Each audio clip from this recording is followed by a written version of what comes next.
It is also called the ionise gas form, ठीक है। When we heat the gas, ठीक है, जब हम गैस को हीट करते हैं, बहुत ज़्यादा हीट करते हैं, तो हीट करने से क्या होता है, गैस एटम्स के अंदर से गैस एटम में से इलेक्ट्रॉन जो हैं वो एलिमिनेट हो जाते हैं, ठीक है। गैस, जब हमने देखा है, पहले भी हमने इसके बारे में पढ़ा है कि जब भी इलेक्ट्रॉन्स या तो किसी एटम से निकलते हैं या ऐड अप होते हैं तो उसके ऊपर चार्ज आ जाता है, यानी वो आयोनाइज हो जाता है, ठीक है, आयंस में कन्वर्ट हो जाता है। यही वजह है, जब हम गैस को हीट करते हैं तो हीट करने से उसमें एटम के, गैस एटम के जो इलेक्ट्रॉन्स होते हैं वो उसमें से निकलते हैं। उन गैस एटम के इलेक्ट्रॉन्स के निकलने से उस पर, गैस के एटम्स पे कौन सा चार्ज आ जाता है, पॉजिटिव चार्ज आ जाता है।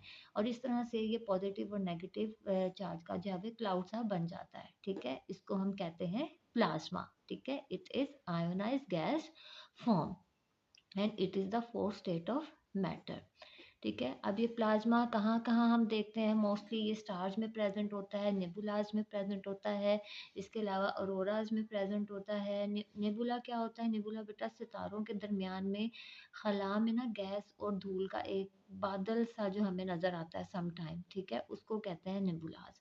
और अरोरा जो ये सुबह सुबह के वक्त जब सूरज की किरणें जो हैं वो निकल रही होती हैं, चमक रही होती हैं, यानी तुलुए सुबह का जो टाइम होता है ना, उसमें उस वक्त हमें जो है ना वो रोशनी जो नज़र आती है, उसको अरोरास बोलते हैं। इसके अलावा नियॉन साइंस के अंदर भी आपने देखा है कि हमें वो जो लाइट, उसके अंदर हमें नियॉन साइंस में जो लाइट निकलती है वो भी ये प्लाज्मा की वजह से ही होती है, क्योंकि उसके अंदर आयोनाइज गैस प्रेजेंट होती है, और जिसकी वजह से हमें नियॉन साइंस जो है वो हमें वो रोशन जो है वो, यानी वो जो उनकी लाइट है वो उसमें निकलती है। इसके अलावा लाइटनिंग के अंदर हम इसको देखते हैं, यानी बिजली जब चमकती है तो उसके अंदर भी हम इसको देखते हैं, ठीक है।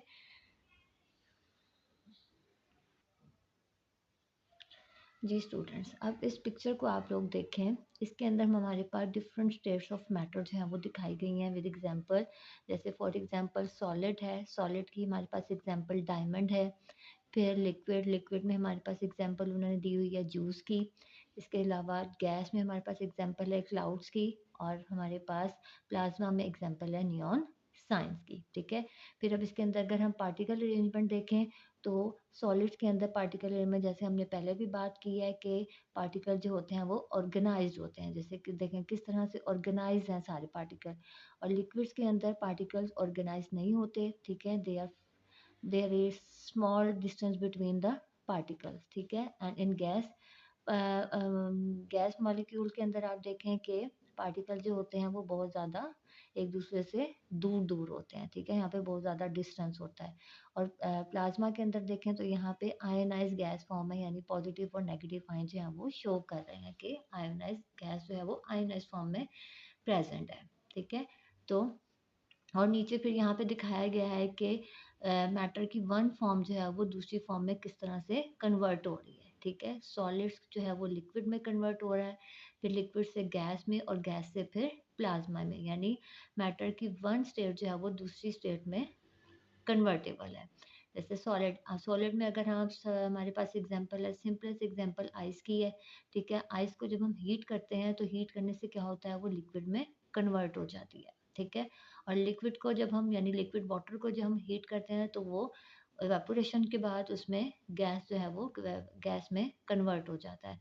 और गैस को फिर जब हम फर्दर और ज़्यादा हीट करते हैं तो गैस को और ज़्यादा हीट करने से वो प्लाज्मा में कन्वर्ट हो जाता है, क्योंकि गैस जो है वो आयनाइज हो सकती है। लेकिन ये सारा प्रोसेस आप देखें, यहाँ पे डबल एरो आपको दिखाए गए हैं, यानी ये रिवर्सिबल है, यानी कि सॉलिड लिक्विड में कन्वर्ट होता है तो लिक्विड जो है वो अगेन सॉलिड में भी कन्वर्ट हो सकता है। जैसे आइस से हम उसको वाटर में कन्वर्ट कर सकते हैं, और जब हम वाटर को फ्रीज करते हैं तो वो दोबारा से सॉलिड में कन्वर्ट हो जाता है। इसी तरह से लिक्विड्स जो है वो गैस में कन्वर्ट हो सकता है, और गैस दोबारा लिक्विड में कन्वर्ट हो सकता है। लिक्विड का गैस में कन्वर्ट होना जो है उसको वेपोरेशन कहते हैं, और गैस का दोबारा लिक्विड में कन्वर्ट होना, इस प्रोसेस को हम कंडेंसेशन कहते हैं। नेक्स्ट गैस जो है वो प्लाज्मा में कन्वर्ट हो सकती है, और प्लाज्मा अगेन गैस में, ठीक है। गैस का प्लाज्मा में कन्वर्ट होना आयनाइजेशन, ठीक है, और प्लाज्मा का दोबारा गैस में कन्वर्ट होना इट इज़ डी आयनाइजेशन, ठीक है। Dear students, this is all about matter and state of matter. I hope आपको ये कॉन्सेप्ट क्लियर हो गया होगा। आपने इसको ध्यान से अपने चैप्टर में से इसको ध्यान से रीड करना है और इसको अंडरस्टैंड करना है। अगर इसके अलावा आपके जहन में कोई क्वेश्चन है, आया आपको कोई पॉइंट क्लियर नहीं हुआ, तो आप मुझसे हम इसके लिए जो है वो ज़ूम क्लास भी अरेंज कर सकते हैं, ठीक है। तो उसमें फिर आपका जो भी कॉन्सेप्ट आपका क्लियर नहीं होगा या पॉइंट क्लियर नहीं होगा, तो हम फिर उसमें डिस्कस कर लेंगे। Thank you so much. अपना बहुत सा